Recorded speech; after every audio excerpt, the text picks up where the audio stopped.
Hello everyone, I've got back from work.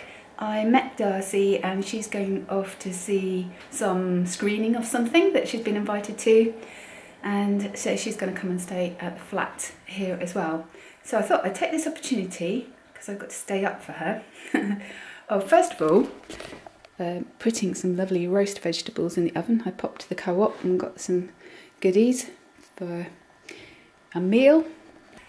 And then I thought, while that is cooking, it's going to take 25 minutes, I would do a little talky video about something that I have been learning recently.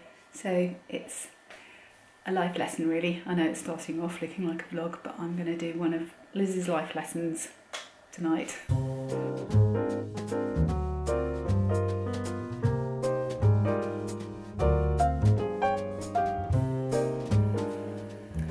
So I think the lighting is reasonably good like this. It's not a fantastic background, but I don't want to show you too much of the flat until I can do a whole tour when it's all finished. As you can see, the kitchen has not been done yet, but plans are afoot. It's all very exciting. What was I going to say? I've written some notes. I know what I was going to say. Do you like my haircut? I finally got round to having it trimmed. It was really difficult to get to my hairdresser that I've been going to recently, and now my camera is about to run out of battery. I think I can plug it in. Right, I've put my Easter bunnies in the background that I got from work. It's going to take ages to edit this, all this faffing around. Anyway, so the thing I wanted to talk to you about is something that's really clicked in my head recently, and it's about choice. The thing that triggered that, I'm sure all of you watch Netflix, and there's a documentary on there at the moment about J.C. Lee Duga, who was kidnapped when she was 11 and they didn't find her for 18 years. It's quite a harrowing documentary, but it has got a lovely ending because they did find her after 18 years. And she'd had 2 children. So basically this couple, this guy who was convicted rapist and paedophile, kidnapped her with the help of his wife and kept her in the backyard in sort of sheds and tents and that kind of thing. And she had 2 children, one at the age of 14 and one at the age of 18. Anyway, they eventually found her, but I thought, I'm sure there's more of an update, because I think she was found probably about 5 or 6 years ago, maybe longer. 2009, that's about 8 years ago, isn't it? And sure enough, I had a little search on YouTube and found some news reports that had been uploaded onto YouTube, and one of them talked all about the treatment that she'd had and actually showed you where she'd gone to this ranch. So she and her 2 daughters, and I think her mum as well, were taken to have this, she and her 2 daughters were taken to have this therapy, probably the mum as well, but they didn't talk about that. And it was a ranch and the therapy involved animals, and they demonstrated part of the treatment. That's my roasted vegetables crackling away. And she walked into this pen, I don't know if that's what it's called, corral, with a horse. There was a horse in this pen, and she didn't say anything to it. She didn't have a whip that she cracked or anything, but the treatment was that just by her body language, her showing that she was the person in control, she was the person in charge, she was the leader, that the horse would accept that she was the leader. I think there's lots of programs on TV that about like dog whisperers and, you know, things like that. My dad's always telling me how you need to show that you're the leader of the pack when you have a dog. Anyway, that's an aside.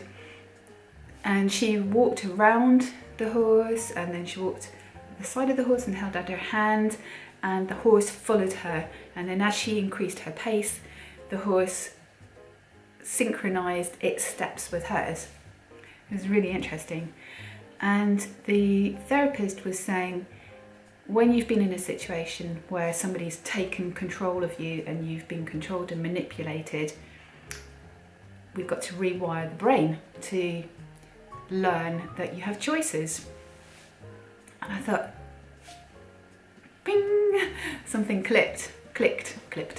And I've been talking in previous chatty videos about how my coach has been talking to me, that's my coach rather than my therapist, about eliminating I ought, I should, I need to, I have to, and thinking, what do I want to do? And that has been quite a breakthrough.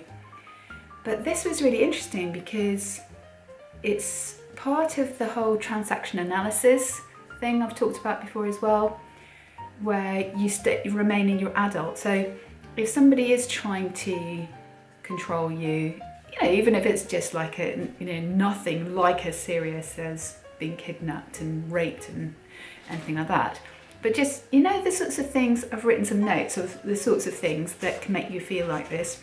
When people judge you, they pass a judgment on something, or they try to correct your behaviour, or you ought not to do that, you ought to consider this, and just like make a comment about your choices in life. And some people try to get you to do what they want you to do by making you feel guilty. Would you like to come and do this? And if you say, no thanks, I'm not really up for that, they'll go, oh, but you'll regret it later, or something like that. And it's just another extension of that, not kind of going, don't make me feel guilty, and not behaving like a child in response and completing that transaction, but just calmly, no, I'm in charge of my life and my choices, and no, I'm not up for that, thanks very much anyway. Yeah, it's been very liberating, and it's just been another stepping stone. I can't really convey how fundamental, how deep and radical it's been, but it really has. It's just this incredible sense of course I have a choice, of course I'm in charge of my life. And I just keep seeing that picture of her just standing calmly, leaning on the fence, looking at the horse, like, I'm in charge. And she wasn't like, afraid that the horse would try and charge at her or kick her, and if it did, she wasn't going to tell it off for being a naughty horse. She just had that gravitas. I think I've mentioned that before. And yeah, it's enabled me to handle quite a few situations. We had the Easter weekend, and of course there's family, and know what families are like, and just being able to calmly just be there, loving everybody, but not letting them make me feel guilty about stuff or make me change my plans because of their judgments on things, or it's very, I can't think of any other way to communicate it other than that. I hope that's helpful. I don't feel like I've been very explanatory, if that's a word. But yeah, just another stepping stone for me in that whole thing of being me and doing my thing, and not being controlled by other people, or even preconceptions I've got of what they might think or what judgments they might pass, or doesn't matter, they can pass whatever judgments they want. I am making the choices about my life and what I want to do. So yeah, I hope that was helpful, and 5 minutes until my vegetables are ready.